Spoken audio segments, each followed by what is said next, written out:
देश के सहन दे हवे आ तीन रंग सहन दे हवे भारत माँ के असली है जे पहचान दे हवे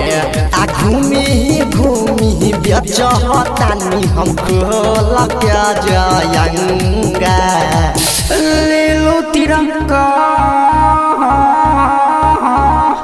तिरंगा ले लो तिरंगा हो ले लो तिरंगा ले लो तिरंगा हो ले लो तिरंगा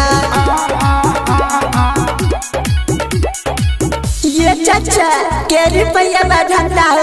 या हमरो के दादा चाचा ये हमारो झंडा लगा जाई बाईसा कोला नाता हमारी मास्टर डंडा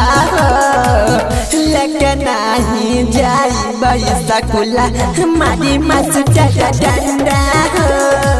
लगा नहीं जाई बाईसा कोला अब दिए रुपया अब बाबू ले जा झंडा हमार हो दे हम नहीं हम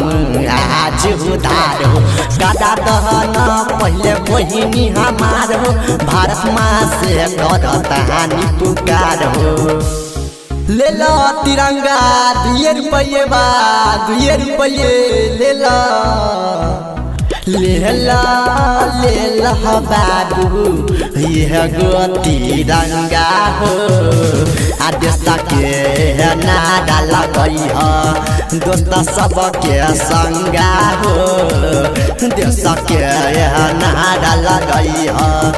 दोस्त सबके संगा हो देश के नारा लगई हो दोस्त सबके संगा हो।